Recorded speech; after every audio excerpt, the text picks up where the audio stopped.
mathematics. Perfect squares.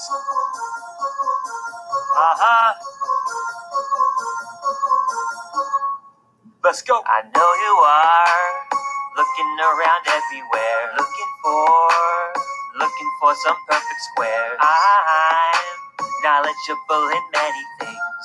I know many things, almost everything. Give me a number quickly, times by itself, and you'll see that you will get a perfect square, a perfect square, a perfect square.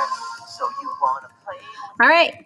Hey guys, welcome to the Kearney Math Show. Thank you all for tuning in today.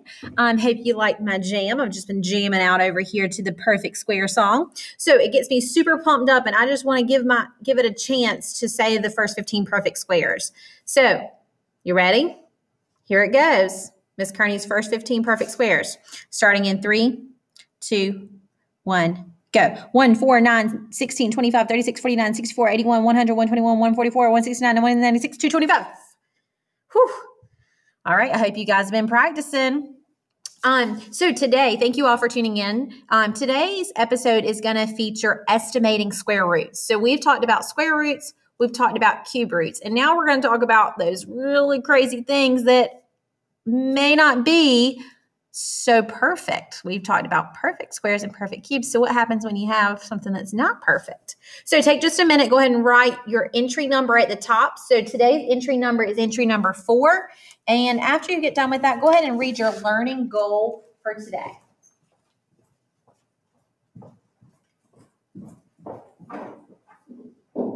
So entry number 4, and today's learning goal is I want you to be able to tell me on how you can estimate square roots when you have non-perfect squares. So just let's review really quickly. Explain what a perfect square is. What makes a perfect square?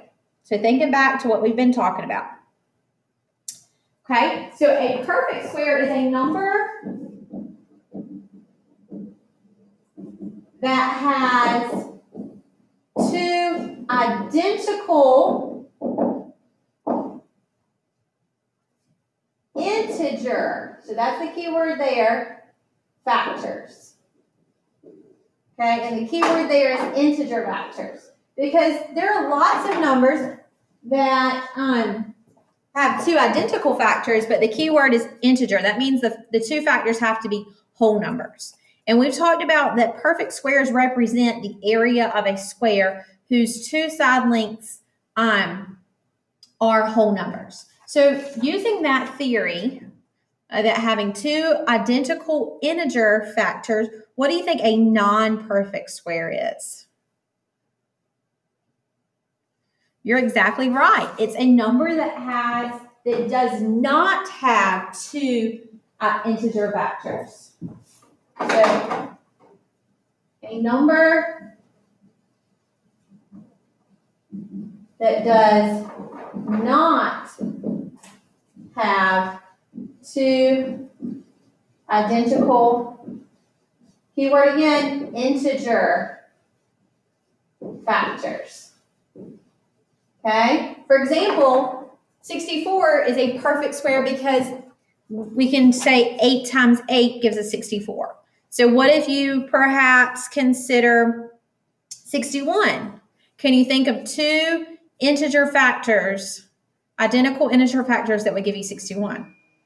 No. So 61 would be an example of a non-perfect square. So a few of you asked me about this last week. Well, how do you take the square root of a non-perfect square? So that's what we're talking about today.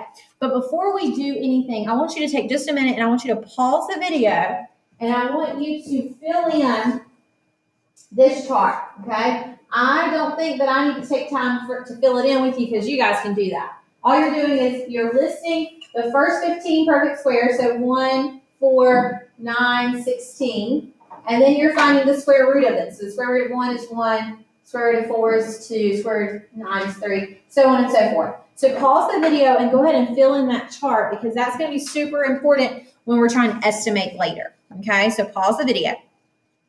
That's right. Go ahead and pause the video.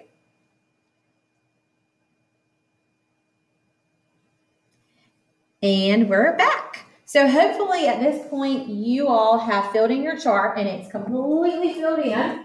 And because later you're going to really want to go back to that chart to help you answer some questions. So what I'd like for us to do is I'd like for us to look at number 3. Underneath where you just go on the chart, okay? So when you have non-perfect squares, we're going to do something just called estimating perfect squares. So we're going to use our perfect squares to help us estimate non-perfect squares.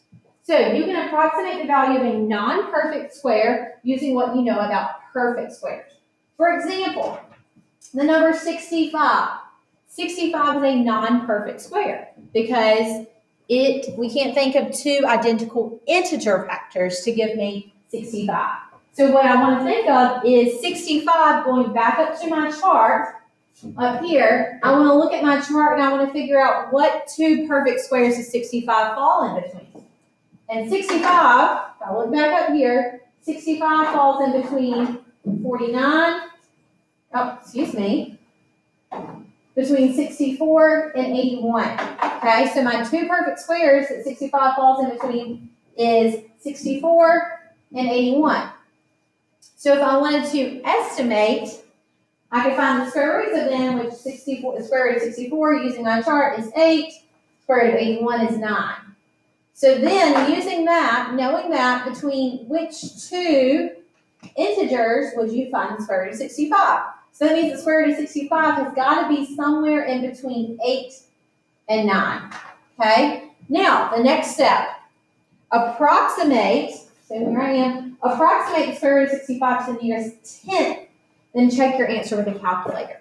So what Ms. Kearney does is when I see that it's in between two perfect squares, I want to find the perfect square that's the closest to. So for me, it's way closer to 64 than it is 81. So that means that my number, even though it's between 8 and 9, it's probably going to be closer to 8. So for me, when I guessed, I estimated that, let's say it was 8.1. Okay, now you can grab your calculator and you're going to put in the square root of, and in case you don't know how to do that, you're going to use that second button, this little blue button, and you're going to find the little square root symbol that's above the x to the second power. So the square root of 65, and I got 8.0622577748, which is approximately, we did 8.06, is pretty close to 8.1, so I was pretty close, all right? So what we're going to be doing today is we're going to be thinking about what we do know about perfect squares and figuring out what two numbers it's in between. Okay, so take just a minute and without using your calculator, I want you to go through and try to fill these in. So for example, square root of 12. So go back up to your chart. The square root of 12 has to be between the perfect squares of 9 and 16. Therefore, the square root of 12 has to be between, square root of 9 is 3, and square root of 16 is 4. Okay, and 12 is kind of in between, so you got to think about which one you think it's closer to. Okay, so you can go through and fill them in. I'm not going to do that with you because you guys can do that. I want us to skip over to number 6 on the right-hand side. Okay, let's see. Let me find number 6.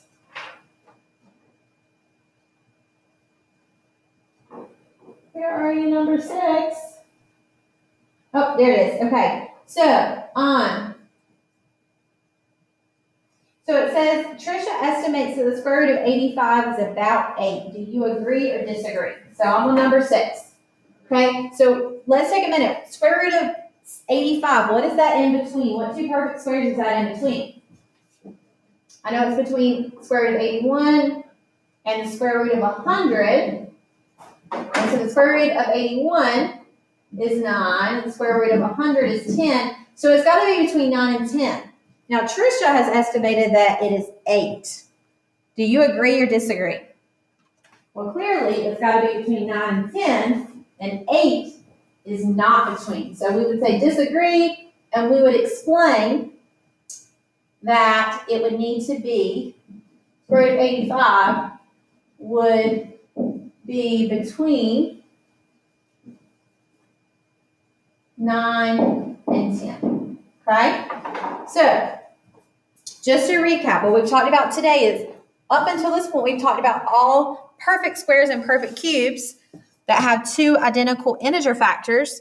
Now we're talking about non-perfect squares. So maybe a number that doesn't have identical integer factors, but we can use what we already know about perfect squares to help us estimate between which two numbers a non-perfect square would be. Okay, so right now, what I'd like for you to do is go back to all of those practice problems on the front that I kind of skipped over and go and work through them. Maybe do a few, go check the answer key. Do a few more, go check the answer key. Okay, and when you come to me, what I want you to have is one thing you've learned and one question you still have, okay? And if you can't think of anything, really dig deep. Find one question you have and one thing you've learned. And if you have any trouble with this, go back and watch the video again. All right, good luck, guys. Peace out, Rainbow Trout. Love you, mean it.